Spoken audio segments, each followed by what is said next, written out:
captez, nous sommes en direct sur votre chaîne mère togolaise et c'est votre émission matinale Nectar. Elle a commencé, elle se poursuit et actuellement il est 6h41 minutes et merci de nous capter. Nous sommes avec les messieurs qui vont aujourd'hui, à chaque fois qu'ils viennent sur ce plateau, il y a toujours quelque chose qui laisse avant de partir. Oui, on réfléchit là-dessus jusqu'à ce qu'ils nous reviennent. Bonjour messieurs. Bonjour. Notre slogan, l'air de Tanatin toujours. On a fait bien parler. L'air de Tanatin toujours. Vous la solidarité masculine, quoi. Messieurs, comment vous allez? Oui, ça va bien. Et vos bébés? Oui, ça va. Et ils vont bien. Et voilà, nos chéris également. Enfin, notre chérie, je veux dire. Vous avez parlé au nom de monsieur? Bien sûr. J'ai parlé nous, c'est pour cela. Solidarité. Sinon, ma chérie se porte à merveille ainsi que mon petit garçon. Comment c'est quoi son petit nom? Bernadette. Notre chérie Bernadette. Bonjour. Nous allons passer à la fin de l'émission pour manger, donc n'hésitez pas à commencer à aller à la cuisine. Elle est au boulot, elle est au boulot. Monsieur Amma, Monsieur Amma, vous défendez. Je suis la seule femme de ce plateau. La lumière de ce plateau. La lumière en plus. Et puis la majeure de classe qui est revenue à sa position. Exactement. Avant, ça s'est passé comment? Non, je dis c'est Je dis indiscutable. combat là, je vais continuer. Tu veux combattre? Non, allons-y, allons-y. Tu veux combattre? En même temps, il ne faut pas mettre Gary dans mon atchèque. Avance, avance. Je dis, Madame Bernadette, il faut commencer par aller à la cuisine parce que tout ça là, ça revient à la maison. Donc, on va passer à 9h avant d'aller chez Madame. Merci, merci Foul. Madame, merci. Merci beaucoup de nous accueillir chez vous à la maison. Merci pour l'eau que vous allez nous donner. Merci pour le jus. Merci pour la bonne pâte. Comme si vous le savez, elle fait des jus et des petits fours. Oh, c'est l'inspiration. Hein. Seigneur, nourriture qui sera bon là, quand tu vois, tu sais. Oh, merci beaucoup. Et vous allez nous nourrir ce matin et merci d'être avec nous. Je vais vous permettre de regarder la caméra et de vous présenter pour ceux qui nous suivent pour la première fois. D'accord, super. Bonjour, chers téléspectateurs, téléspectatrices. Je suis Abraham Ametepe. Je suis formateur à l'école des jeunes célibataires équilibrés et je suis également entrepreneur. Le père de la foi et un entrepreneur. On y va. Alors bonjour, moi c'est Akakbo Arnaud. Je suis aussi formateur à l'école des jeunes célibataires équilibrés et je suis directeur de société. Merci. Il est directeur de société. Ça se comprend. Alors aujourd'hui, nous avons eu assez de témoignages. Et au cours de ces témoignages, on a parlé d'assez de choses. Je vais premièrement, pour les téléspectateurs qui nous ont envoyé des messages, je vais lire les messages pour nous qui avons écouté les témoignages et sont intervenus. Et nous allons aller à la discussion avec les messieurs qui sont avec nous. Bonjour le plateau. Bonjour. Faisons-nous attention au projet de mariage auquel les parents s'opposent. Ils sont beaucoup plus expérimentés que nous en la matière. La sagesse serait de ne pas aller contre leurs décisions dans un premier temps. Par la suite, faire intervenir d'autres personnes ressources pour trouver une entente. Monsieur Komi, depuis le Bénin. Donc, suite à ce message, il y a eu un témoignage sur lequel j'aimerais bien que nous tous nous intervenons, surtout les messieurs qui sont avec nous. Bonjour le plateau. Bonjour. Bonjour le plateau. Bonjour. Bonjour le plateau. Bonjour. Mais il manque une personne qui ne répond pas. Bonjour le plateau. Bonjour. C'est maintenant il est arrivé. Bonjour grand-père. Je suis en couple avec une femme très âgée que moi. Pas moi. Dieu l'a faite grâce... Attendez, j'arrive. Parce que de toute façon, il est articulé là. Dieu l'a fait grâce...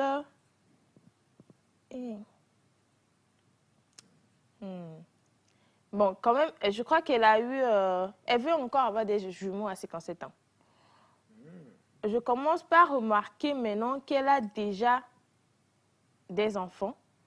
Elle a commencé par me manquer de respect. Mon défaut est que je me fâche un peu vite. Vos conseils peuvent réveiller quelque chose en moi. Bon, votre message est un peu flou, hein. Je reprends. Je suis en couple avec une femme très âgée que moi. Très âgée. Je crois que d'avoir son premier enfant encore jumeau à l'âge de 57 ans. Je crois que Dieu l'a fait grâce d'avoir son premier enfant encore jumeau à l'âge de 57 ans. Okay. Donc, je crois qu'elle a eu des enfants à l'âge de 57 ans, c'était des jumeaux, je crois bien. Je commence par remarquer maintenant qu'elle a déjà d'enfants. Elle a commencé par me manquer du respect, vraiment. Vos conseils, mon défaut est que je me fâche un peu vite. Vos conseils peuvent réveiller quelque chose en moi. Coucou particulier à monsieur Tchagba, de l'autre côté de la caméra. Pardon. C'est Bachana. Lui-même, il a souri, il dit c'est monsieur Bachana. Si vous ne pouvez pas dire Bachana, vous dites monsieur Abou. Bien, monsieur Betchéné. Oh, monsieur Betchéné. Merci et bonne émission. Je crois qu'on a un peu compris, hein, le monsieur sur le plateau. C'est bon? On peut y aller? Oui. Monsieur Arnaud? Alors, la réaction par rapport à ce que l'intervenant vient de dire, lorsque tu épouses une femme qui est plus âgée que toi, au niveau de notre école, souvent nous disons que si la femme doit être plus âgée que le monsieur, ça ne doit pas dépasser 5 ans. Parce que le problème, c'est que les femmes, par nature, semblent grandir plus vite, sinon vieillir plus vite que les hommes. Donc, quand tu épouses une femme qui est trop âgée que toi, il y a le risque que au niveau sexuel, vous aurez des problèmes. À un moment donné où la femme n'a plus de désir, mais le monsieur commence pas à en avoir. Et ça va, enfin, les désirs du monsieur commencent pas à monter plus. Il y aura problème à ce niveau.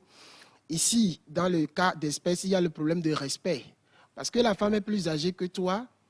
Je l'ai dit la fois dernière, au début de la relation, il n'y aura pas de problème. Mais quand elle va devenir normale, en fait, elle ne te voit pas forcément comme quelqu'un à qui elle doit du respect. Ça dit, ça ne vient pas naturellement. Donc, c'est comme, et tu vas agir aussi comme un petit frère sans le savoir. Tu feras des choses, elle va dire, mais écoutez, qu'est-ce que tu es en train de faire? Et très vite, tu vas sentir qu'elle te manque du respect. Sachez que dans les relations, sinon dans les foyers, l'homme se nourrit du respect. Il en a besoin. Et quand les femmes comprennent ça, elles doivent donner le respect à leur mari. C'est pas, le mari en a besoin, c'est comme une nécessité pour lui qui lui permet de se sentir homme pour pouvoir véritablement jouer le rôle d'homme dans le foyer. Tout comme les femmes au niveau du versant ont besoin de l'affection et autres. Donc ici, nous avons dit que pour se marier, il faut de l'amour. Les gens disent que l'âge n'est que des chiffres, mais ce n'est pas toujours vrai. Si c'est l'homme qui doit dépasser la femme, 10 ans, ça peut aller. Au-delà, ça peut aussi être compliqué parce qu'il y aura une différence de génération. Donc, des choses qui ne seront pas comprises de la même manière, qui ne seront pas vues de la même manière. D'ailleurs, j'ouvre une parenthèse, c'est souvent ce qui cause le problème entre les belles-filles et les belles-mères. C'est parce qu'ils ne sont pas de la même génération que la manière de voir de la belle-mère est différente de la manière de voir de la belle-fille. Oui. Et souvent, ça pose problème. Donc, c'est la même chose quand la différence d'âge dans le foyer est trop élevée. Il y a ce genre de problèmes qui se passent. Maintenant, s'il y a l'amour intentionnel dont nous avons parlé le vendredi passé, ça va faire que je ne vais pas agir en fonction de ce que je ressens, mais en fonction de ce que je dois faire par amour. Donc cette dame, malgré qu'elle soit plus âgée, si elle aime véritablement cet homme et comprend ce qu'est l'amour, elle va lui donner du respect, pas parce qu'elle sent de donner ce respect, mais parce qu'elle sait que le monsieur en a besoin pour que le couple fonctionne. Mais ici, elle est devenue naturelle. Peut-être qu'elle voulait avoir des enfants, parce que le message, c'est comme si elle ne dit pas la grâce, c'est comme si la femme n'en avait pas, et que maintenant, elle a eu. Si la finalité de la femme, en rentrant dans le foyer, c'est d'avoir des enfants, en fait, cet homme n'est pas son affaire. Son affaire, ce sont les enfants. Elle vient d'atteindre ses objectifs, le monsieur devient inutile. Donc, à partir de ce moment, c'est naturel que le monsieur sente qu'on lui manque de respect. En fait, on n'a plus besoin de lui. Et on n'était pas avec lui parce qu'on l'aimait, mais parce qu'on pense qu'il est jeune, il peut produire un enfant. Il peut aider à avoir d'enfants. Et c'est ce qu'il vient de faire. Donc, il a fini sa mission dans la pensée de cette femme. Donc, il faut que les deux, on les amène à comprendre si véritablement ils veulent continuer dans le foyer. Il faut que les deux s'asseyent, réapprennent sur le fonctionnement du foyer et là, ça peut marcher. Mais s'il a déjà décidé que bon, voilà mon objectif, c'est à temps, il n'y a plus de suite, le monsieur va souffrir.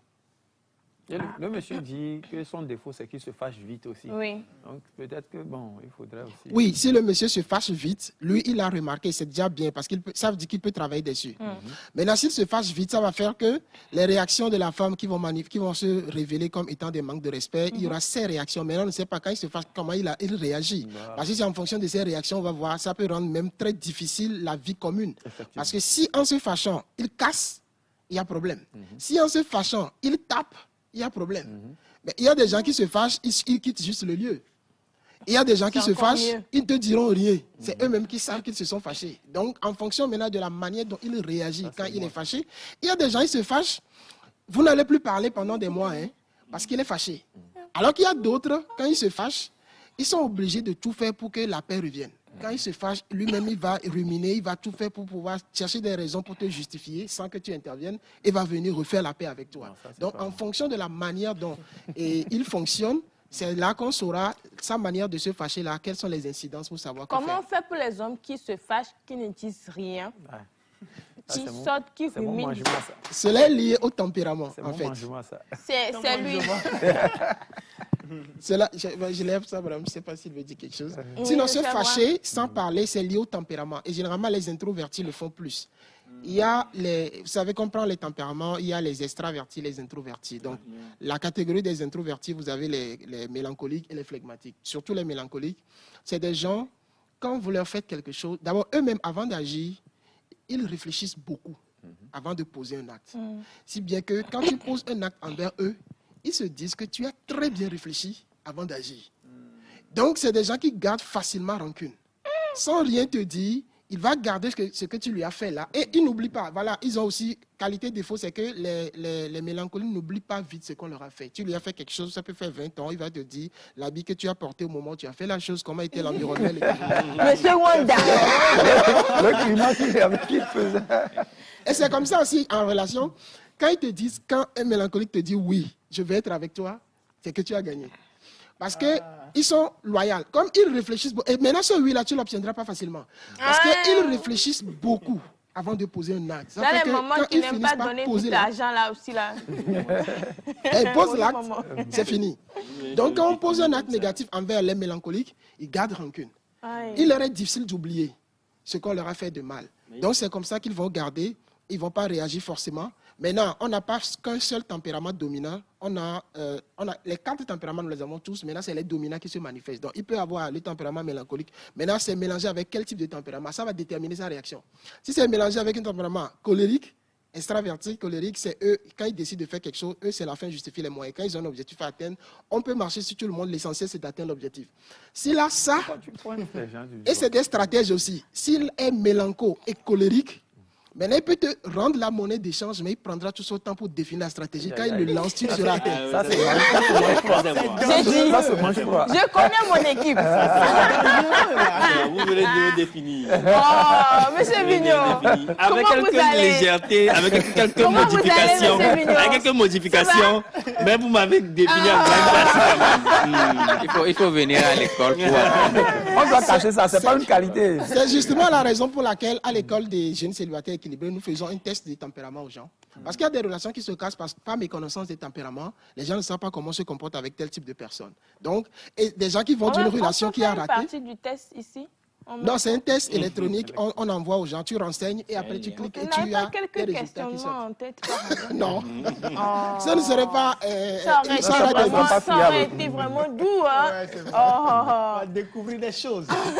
Non, moi je suis d'accord. Moi je suis d'accord avec mon tempérament Non. sur le côté mélancolie, Et surtout, mais pas sur le côté colérique. oui, surtout avec les tempéraments, il n'y a pas de meilleur tempérament, il n'y a pas de mauvais tempérament, il n'y a pas de bon tempérament. Tous les tempéraments s'équivalent. Et la méconnaissance des tempéraments aussi amène les gens à vouloir changer qui ils sont. D'abord, ça amène certains parents à, sans le savoir, rejeter leurs enfants. Ils disent, mais pourquoi tu as tué? Oh, on a nous là, oh, tiens, raya, viré là. Les enfants introvertis ne sont pas expressifs comme les extravertis. Maintenant, quand le parent ne sait pas, il va vouloir que l'enfant introverti se comporte comme un enfant extraverti. Et sans le savoir, il commence par causer des blessures intérieures chez l'enfant parce qu'il les compare aux autres enfants, trouve que toi, tu ne fais pas bien. Cet enfant se sentira facilement rejeté. Il va grandir, ça va renforcer même son repli sur soi.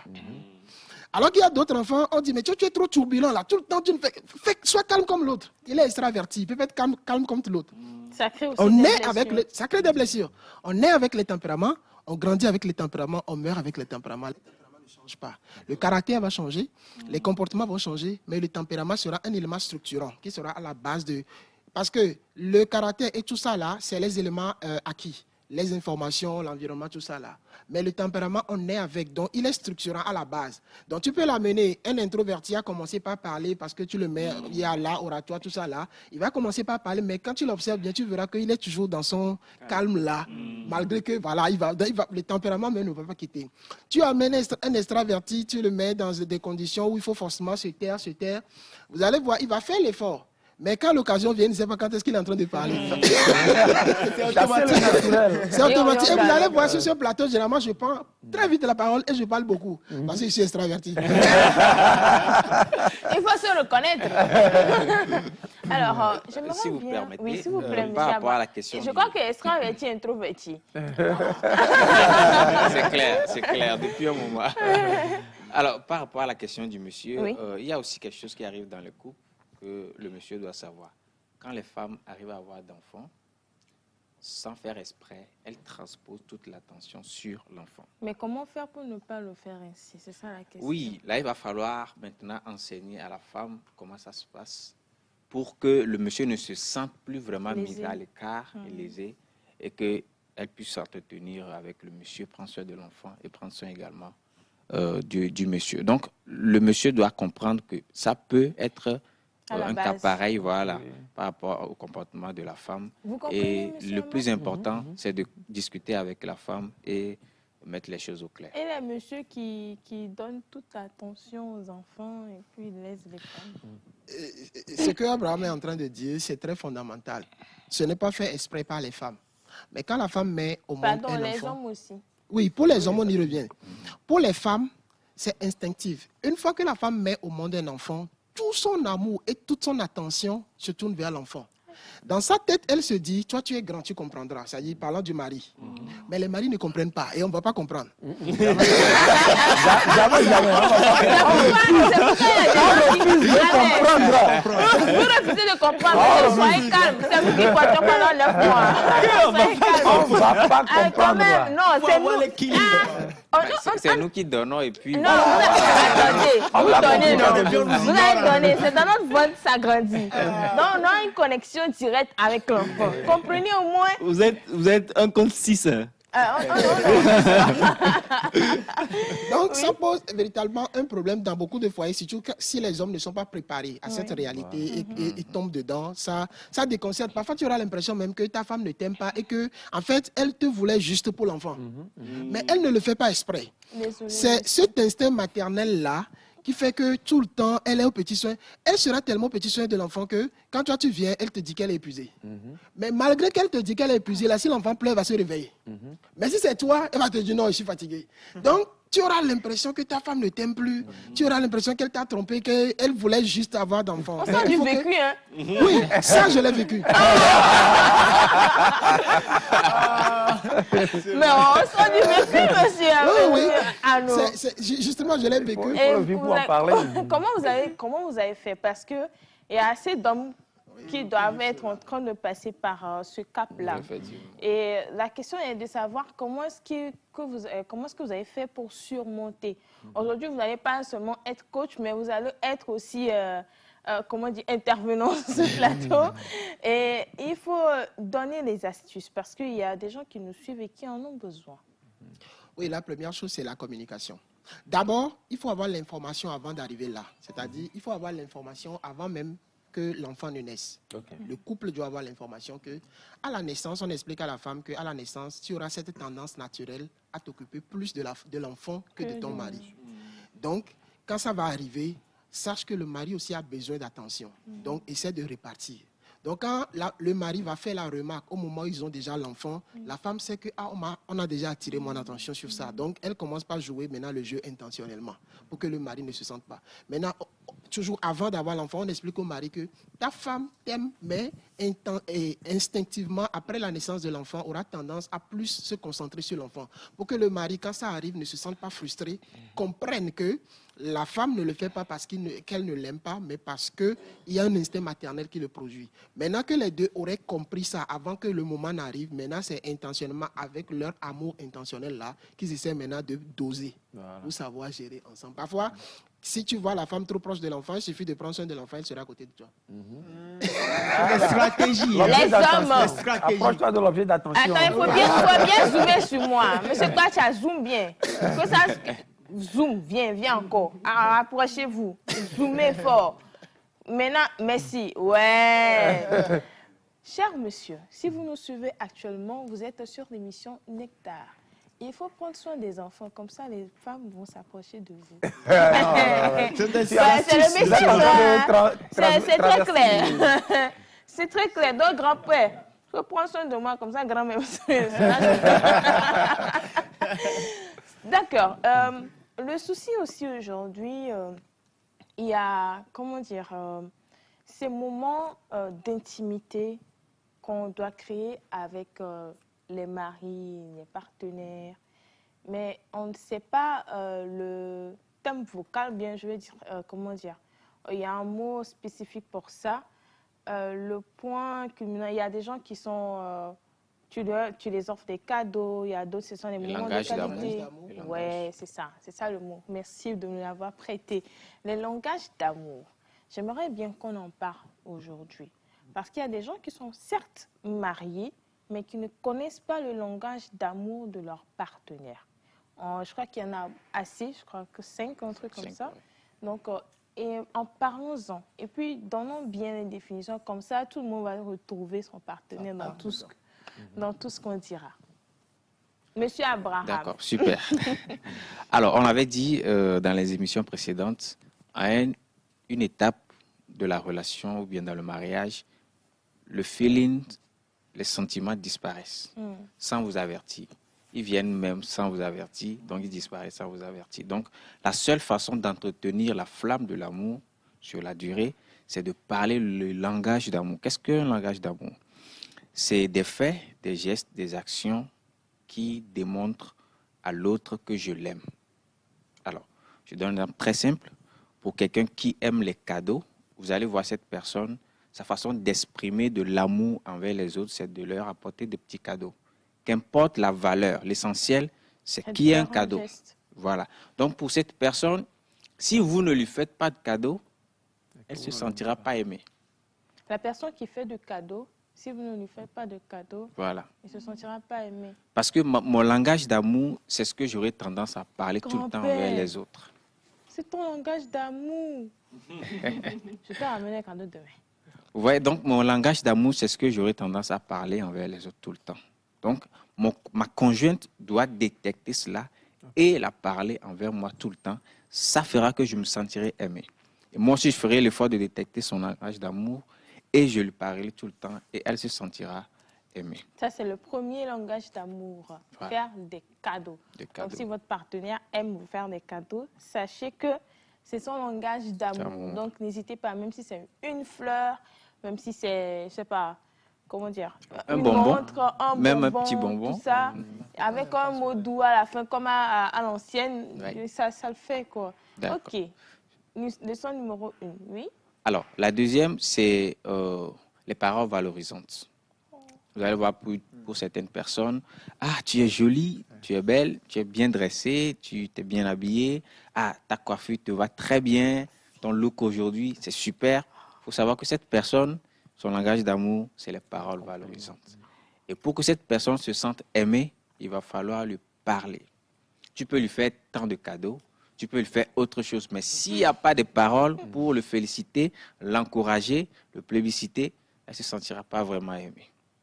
Donc, c'est des choses que vous devez connaître dans la relation qui, par moment, lorsque la relation a tendance à se refroidir, vous allez les parler pour rallumer la flamme de l'amour. Le troisième, c'est les services rendus.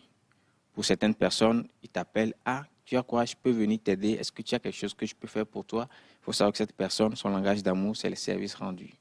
Donc, il faut faire l'effort pour détecter les moments où cette personne a besoin d'aide pour lui prêter main forte.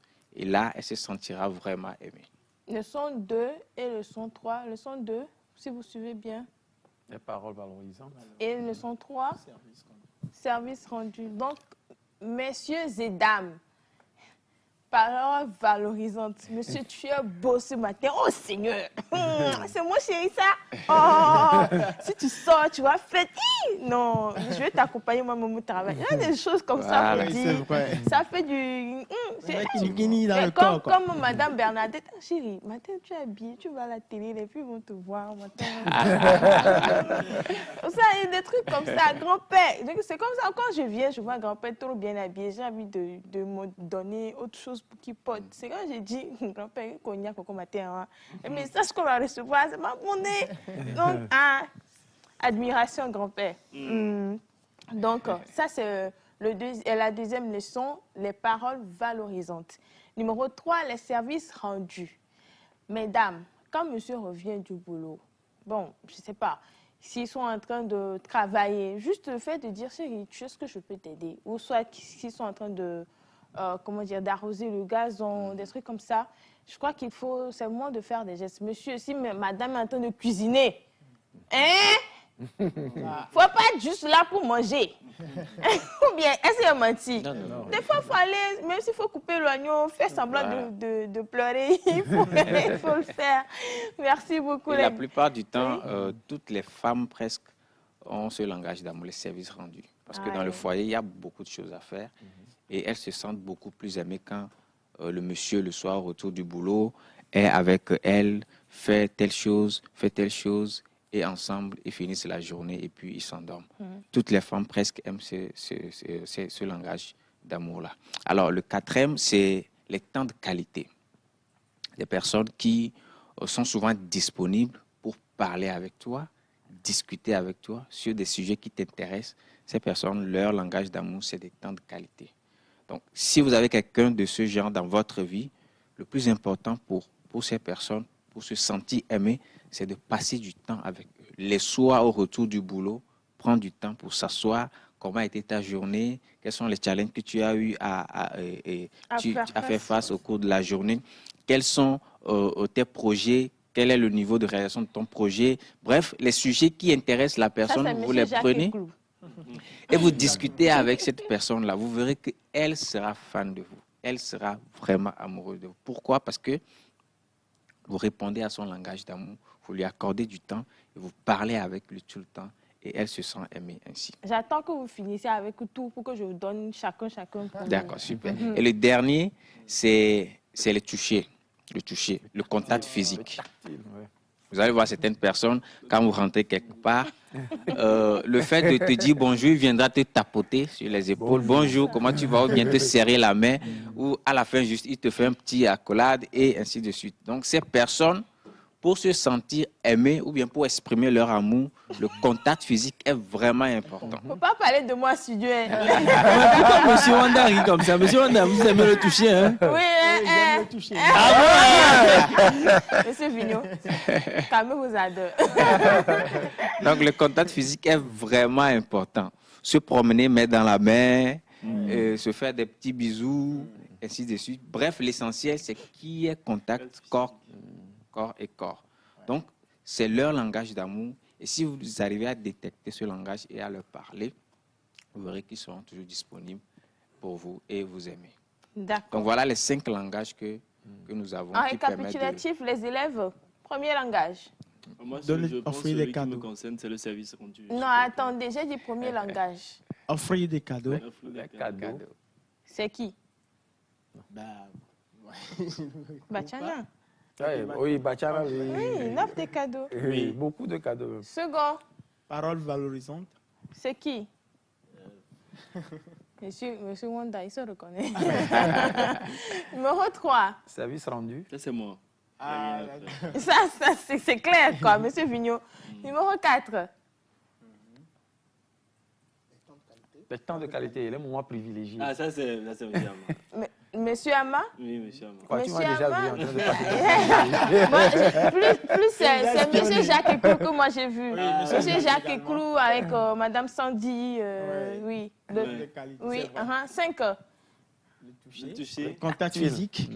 Qui? Ah, moi, je me vois dedans. Hein. C'est juste là. C'est tout moi. Tout le temps faire des accolades. Monsieur Ama, monsieur Ama est dans quelle Il faut qualité faire des alors? accolades, Vous ça êtes dans fait du quel- bien à l'organisme, à l'âme, au corps, à l'esprit. Donc moi, ma On prochaine peut être dans question, plusieurs moments de qualité. c'est ça, je voulais poser la question de savoir, est-ce que On peut quelqu'un, être dans plusieurs une personne peut avoir beaucoup de styles et il faut avoir un dominant comme les tempéraments? Oui, exactement, c'est comme ça. C'est la même chose comme les tempéraments. Nous avons tous les 5 langages d'amour. Maintenant, c'est le langage d'amour dominant que nous allons le plus parler. Donc, comme il a dit, pour connaître son langage, c'est de voir ce que tu parles aux autres permet de savoir quel est ton langage. Donc, celui qui a le service rendu, il aura tendance, quand il aime quelqu'un, à lui rendre service.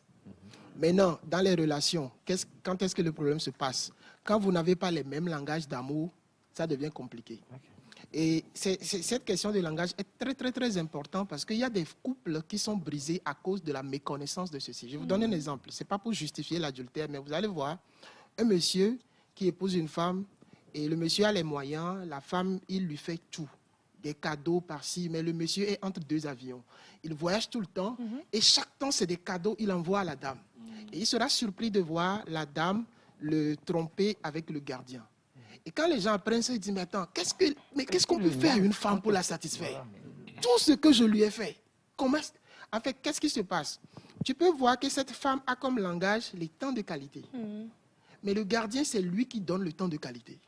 Parce qu'il est là. Elle va chercher quoi chez le gardien? Non, ce n'est pas qu'il cherche. Ou bien, c'est les services rendus. C'est-à-dire que le gardien est là en train de lui rendre service. Elle se sent aimée. Alors que le gardien rend ses services en étant payé. Mais la présence en train de rendre tout type de service, c'est-à-dire dans le sens de j'ai besoin de ceci, je la paye, il fait. J'ai besoin de ceci, je la paye, il fait. Le monsieur donne des cadeaux, peut-être que c'est le langage du monsieur. Alors qu'elle, autre, son langage, c'est plutôt les services. Tout de suite, elle sera amoureuse, sinon attirée par ce gardien-là. Et l'inverse aussi se produit. Parfois, des bonnes prennent la place des épouses parce que les bonnes rendent... Vous savez, tu aimes ton mari, il a les moyens, vous avez des bonnes, mais si tu comprends son langage, que c'est le service rendu, ne permet pas à quelqu'un d'autre de le servir. Ne permet pas à quelqu'un d'autre de dresser le lit. Ne permet pas à quelqu'un d'autre. Ça dit, tout ce qui va être des petits soins, ça dit des services à rendre à ton mari, fais-le toi-même. Si c'est son langage. Sinon, et à l'école des célibataires, nous leur disons d'ailleurs, si tu connais ton langage, il faut savoir en même temps que c'est ton point faible en termes de sentiments. Celui qui te parle ton langage d'amour, très vite, tu seras amoureux. C'est-à-dire tu auras des sentiments envers lui. Donc, tu dois protéger ton cœur quand tu connais ton langage d'amour. Si tu sais que quelqu'un que tu ne veux pas aimer est en train de trop parler ton langage d'amour, fais attention. Sinon, tu ne sauras pas quand est-ce que ton cœur sera emballé. C'est pas bloqué en facile, même temps. hein? Wow, c'est chaud. C'est pour ça que Non, quand vous êtes franchement. marié, à l'école, nous faisons aussi un test sur les langages d'amour. Tu renseignes et après tu fais les totos, tu connais ton langage dominant, celui qui vient. Tu connais les totos. Pardon, Les points tout par ça, on rapport- va faire ça aussi. À la fin de l'émission, bing, j'envoie sur Et Facebook. vous allez voir que la connaissance du langage vous permet, si vous êtes en relation, je dis aux gens, ne permets pas à quelqu'un de parler le langage de ton conjoint plus que toi-même dans une journée à ton conjoint ou à ta conjointe. Si c'est les paroles, et les paroles valorisantes, enfin, je profite pour le Chez dire, les hommes, c'est qu'est-ce qui est le plus dominant? il n'y a pas de spécificité liée au Pourquoi sexe. vous avez dit chez les femmes, c'est plus... Non, les femmes service aiment rendu? par exemple qu'on leur rend service. Ça, c'est si l'homme aussi se trouve en situation où il a beaucoup de tâches, il va vouloir qu'on l'aide. Pardon?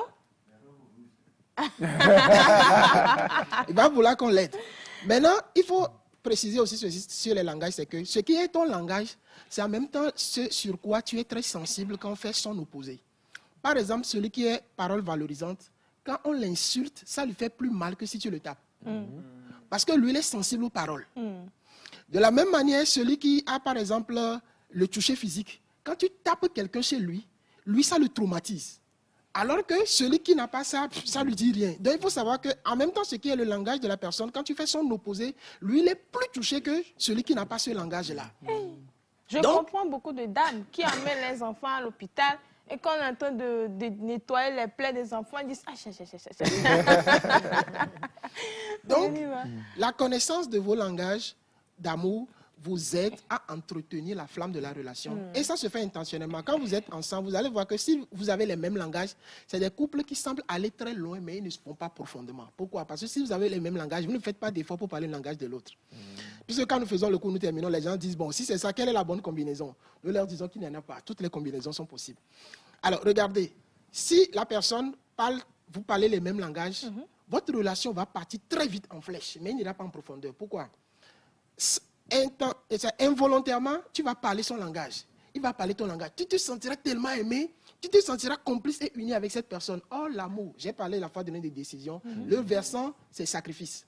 Amour, c'est décision. Et ce qui permet de l'entretenir, c'est sacrifice. Or, si vous avez le même langage, il n'y a pas de sacrifice. C'est naturel. C'est quand vous aurez des problèmes que vous allez vous rendre compte que vous ne vous aimez pas.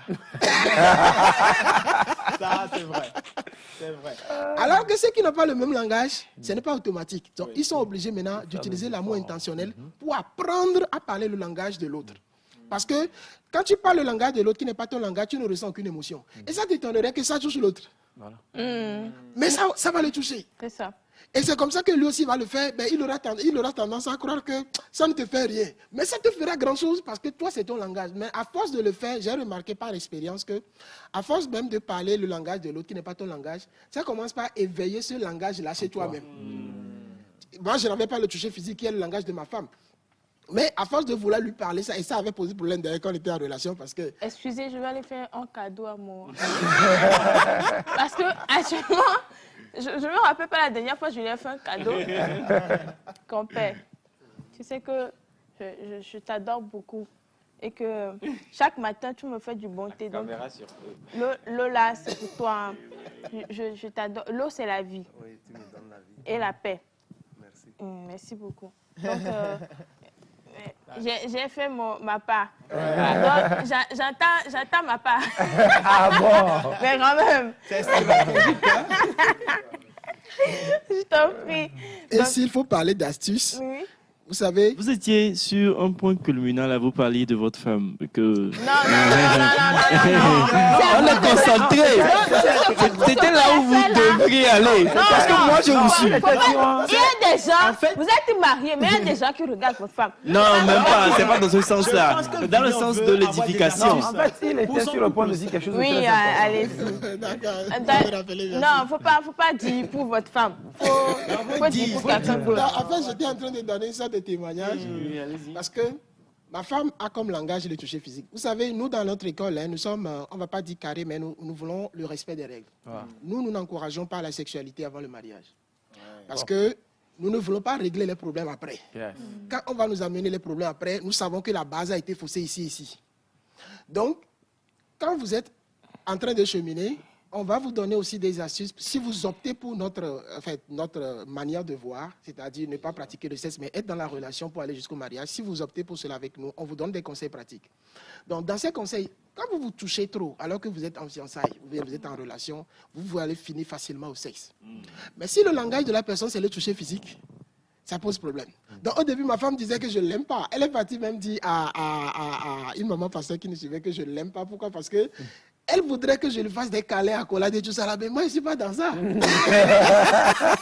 voyez, et le sacrifice à faire, c'était d'aller vers ça. Non, c'est parce que si je le fais, je serai excité. Voilà. Je l'aime. Donc, ça fait que j'ai des sentiments pour elle. Et si je me mets dans ça, je risque de faire monter l'excitation et de ne pas pouvoir tenir. Donc, ça m'a amené. D'abord, je ne savais pas que pour elle, c'était si important. C'est plus tard que j'ai compris. Maintenant, on s'est assis pour pouvoir parler. Pour qu'elle comprenne que si je ne fais pas ça, ce n'est pas que je ne l'aime pas. Donc, on a commencé par chercher nos propres limites. Et sur la base de nos limites, que je sois capable aussi, si c'est serrer les mains, faire des accolades mesurées. Donc, on a commencé par faire ça pour pouvoir, en tout cas, qu'elle se sente aimée dans la relation, pour qu'on puisse aller jusqu'au mariage. Et puis, donc, l'astuce, c'est de comprendre le langage de l'autre là. Non, plutôt l'astuce que je voudrais partager concernant les langages, c'est que vous voyez le cadeau que vous avez fait là. Quand la personne a cadeau, ce n'est pas des cadeaux de grande valeur qui éveillent ce sentiment. Donc, si vous avez 10 000 francs à offrir à quelqu'un que vous savez que vous êtes en relation et que c'est un langage d'amour, ne lui donnez pas les 10 000. Monnayez ça. vous aurez l'opportunité de réveiller. Parce que le langage, ce n'est pas que tu as fait un truc de 10 000 aujourd'hui, que demain, elle n'aura pas besoin que tu parles encore ce langage. Donner 1000 francs à 10. Soyez Il faut donner 1000 francs. soyez gentils. C'est très stratégique. Donc, c'est une en astuce, réalité. vous monnayez, et ça va vous permettre de faire plusieurs cadeaux différents au cours des périodes. Parce que le langage, il a besoin chaque jour. Ce n'est pas juste, j'ai fait un truc très grand aujourd'hui, donc je vais souffler le temps que... Non, tous les jours, vous devez parler. Je crois que ceci s'adapte même en famille. Ça s'adapte à toute société, hein, même en famille, au boulot, partout. Donc, je crois que ça concerne nous tous et dans toute tranche d'activité. Il y a des interventions et bonjour. Mais c'est que genre d'intervention? Donc, si tu n'es pas libre pour garder la maison, ta femme a le droit de te tromper. Mais ce n'est pas bon de passer ces genres de propos à la télé. Non, on est en train... Non, laisse-le. Oui, voilà. Vous avez vu voir que quand je voulais dire, j'ai commencé en disant que ce n'est pas pour justifier l'adultère. Mais je suis en train d'expliquer parce que ce n'est pas tous les cas d'adultère d'ailleurs qui ne s'expliquent pas ce que je viens de dire. Mais ce que je viens de dire, c'est une piste. Parce que quand les gens, par exemple, il y a des adultères, parfois on les amène pour les accompagner, pour comprendre c'est quoi le problème, qu'est-ce qui a été la cause. Parfois les gens méconnaissent la cause. Et la cause, c'est une des causes en fait que j'ai données. Je ne dis pas que systématiquement, quand la femme te trompe, ça voudrait dire que tu n'as pas parlé son langage. Mais je suis en train d'expliquer une des causes que parfois quand on va en discussion, on arrive à déceler. Pour se rendre compte que, si c'est qu'on savait ça à la base et on le faisait comme ça aurait pu éviter tel problème. Donc, je m'excuse pour le téléspectateur. On n'a pas voulu justifier l'adultère en disant que c'est parce que tu n'as pas parlé le langage qu'il y a eu l'adultère. Mais on est en train d'expliquer une des causes qui peut entraîner l'adultère. Ce que je voulais dire aussi, c'est que ici, sur ce plateau, on évoque tout ce qui peut se faire, tout ce qui ne doit pas être fait. Donc, à partir des propos, bien de tous les sujets que nous ramenons, désolé pour le mot, souffrez qu'on mette tout, au fait, tout ce qui est sous la table, tout ce qui est sous le tapis, sur le tapis, pour qu'on puisse en parler. Et c'est vrai que c'est bien d'envoyer vos interventions, et ce sont des interventions constructives, et merci beaucoup. Et il y en a qui disent, si vous n'avez pas le même langage, divorcez-vous. Non, mais je crois que ce qu'on a appris aussi, c'est de se connaître. Connaître le langage d'amour de son prochain. Comme ça, tu sauras. Même moi, je dis, parce que quand vous étiez en train de parler, je me rappelle de ma petite soeur qui dit, j'ai besoin de plus de moments de qualité avec toi. Mais je ne te demande pas d'aller m'acheter un grand truc. Mais moi, dans ma tête, c'était, je t'amène ici, je te paie ça, je te paie ça. Et puis après, juste cuisiner à la maison, peut-être monsieur rentre plus tôt, cuisine un peu, monsieur c'est la pâte avec un peu d'adémé. Déjà, ça crée quelque chose de nouveau. Voilà. On va intervenir sur un dernier souci d'un téléspectateur en quelques minutes avant de vous quitter, de nous quitter. Bonjour le plateau. Bonjour. Merci beaucoup pour l'émission. C'est M. Pierre depuis Cara. Merci, M. Pierre. Je suis avec une fille où mes parents et ses parents ne sont pas d'accord pour notre relation.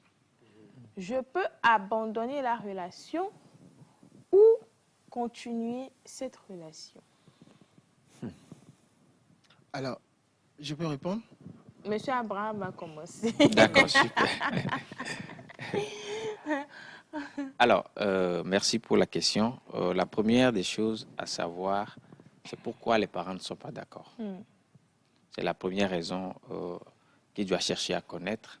Pourquoi les parents ne sont pas... De la fille et du monsieur. Hein, oui. Pourquoi les deux familles ne sont pas d'accord. Parce que le mariage, ce n'est pas l'union de deux personnes seulement. C'est l'union de deux familles. C'est beaucoup plus élargi. Donc, si déjà, a priori, les deux familles ne sont pas d'accord, il faut chercher à savoir le pourquoi elles ne sont pas d'accord. Maintenant, si les parents ne sont pas d'accord, nous, dans notre école, nous ne conseillons pas de désobéir aux parents. Il faut discuter. Et comment discuter? Il faut passer par quelqu'un qui a la carrure des parents, quelqu'un qui a l'autorité des parents, peut-être un oncle, une tante, avec qui tu es bien. Tu vas chez lui, tu discutes, et lui va aller voir les parents, parler avec eux, arriver à convaincre les parents. Parce que la bénédiction des parents dans le mariage, c'est quelque chose sur lequel nous voilà, nous ne pagaillons pas. Nous insistons sur le fait que les parents doivent bénir le mariage. Parce qu'il y a quelque chose, entre parenthèses, nous sommes chrétiens et la plupart des principes que nous enseignons à l'école sont tirés de la Bible. Si vous lisez la Bible, vous verrez combien de fois Dieu insiste sur le fait que les enfants doivent obéissance et honneur aux parents. Même dans le Coran, c'est pareil. Voilà, doivent obéissance et honneur aux parents. Parce que la voix d'un parent peut te porter loin plus que la voix de toute autre personne. Donc, c'est de discuter avec les parents en toute humilité et chercher à comprendre et aller voir une grande personnalité dans la famille qui va faire l'effort de comprendre et d'aller convaincre les parents. C'est ce que je peux dire pour le moment. Monsieur Arnaud? Oui, justement, parce que vous savez, les parents ne s'opposent pas comme ça dans l'air. Et les parents ont toujours des raisons. Vous savez, les gens qui vous ont gardé depuis que vous étiez incapable de prendre des décisions, qui ont pris de bonnes décisions pour vous jusqu'à ce que vous avez grandi, le principe à savoir de base, c'est qu'ils ne vous veulent pas du mal. S'ils disent non à quelque chose, surtout concernant le mariage, sachez qu'ils sont en train de voir quelque chose que vous ne voyez pas. Il se peut que leur vision soit erronée, mais leur fond n'est pas mauvais. C'est-à-dire que ce n'est pas parce qu'ils ne veulent pas que vous vous mariez qu'ils sont en train de s'opposer. Maintenant, c'est pour cela, comme il a dit, il faut connaître ce sur quoi ils se fondent pour dire non. Maintenant, l'analyse de ces choses peut vous éclairer. Peut-être que c'est des aspects que vous ne voyez pas. Et surtout, avec la question du mariage, les gens qui veulent se marier sont eux-mêmes très excités et donc ça les amène à ignorer beaucoup d'aspects du mariage que les parents, eux, voient clair. Parce que les parents sont déjà devenus normaux, ça fait longtemps. Donc, ils voient des choses que vous ne pouvez pas voir parce que vous n'êtes pas encore très normal. Donc, si maintenant, vous arrivez à discuter avec vos parents pour comprendre pourquoi ils refusent, maintenant, il peut y avoir des éléments, peut-être, on dit, parce qu'on n'aime pas les gens de telle origine, parce que le monsieur n'a pas d'argent, parce que, donc, ces différents éléments qu'ils vont dire là. Maintenant, nous disons de ne pas contester avec ses parents. C'est pour ça que tu peux chercher un adulte de la famille à qui tu exposes le cas, qui est d'accord avec toi, avec qui vous comprend, pour aller parler avec les parents, pour vous aider. Et si les parents disent toujours non, et surtout dans leur cas des deux côtés, ce mariage est déjà mal parti. Si jamais ils s'obligent, ils font tout pour le réaliser. D'accord. Et vraiment, ça nous retourne au premier témoignage qu'on a eu dans ce même sens. Donc, il faut vraiment aussi prendre en compte les avis de vos parents, aller à la discussion avec les parents. Surtout, on nous a donné une astuce tout à l'heure aussi, à part ce que grand-père nous avait donné auparavant. Aller vers une personne ressource. Monsieur Abraham a parlé d'un membre de la famille aussi, comme le grand-père, je crois, et parler avec une tante, un oncle qui peut vraiment aller comprendre au fait le fond de la chose et puis essayer d'aller à l'entente pour que les choses puissent se faire. Dans les cas contraires, comprenez aussi l'avis de vos parents et essayez au fait de les pardonner aussi parce que d'un côté, c'est une plaie aussi qui est créée, donc il faut aussi un pardon dans tout ce qu'on fait. Aujourd'hui, c'est le mardi. Et quelle date? Le 3. Vraiment, c'est bien. Le 3 décembre, et nous souhaitons aussi joyeux anniversaire à tous ceux qui sont nés en ce jour spécial du 3 décembre. Le 25, c'est pas loin. Donc, commencez aussi à faire les achats pour les enfants. Et la foire continue aussi. N'hésitez pas à aller sur le site de la foire pour encourager les nationaux et internationaux qui y sont pour exposer leurs articles. C'était votre émission préférée matinale, Nectar, avec l'équipe du jour composée de M. Jacques Eklou, de M. Jean Agao, de M. Agbéré, de M. Bachana, de M. Pachatamboum, de M. Kouloum, de M. Vecchi en noir, et puis aussi de l'équipe M. Vignon, M. Ama, merci. Monsieur Wanda, merci beaucoup pour toute la course chaque jour. Et bonjour, monsieur. Et merci aussi à monsieur Arnaud et monsieur Abraham. Merci à vous, les téléspectateurs, de nous avoir suivis. On vous dit rendez-vous demain matin et portez-vous bien.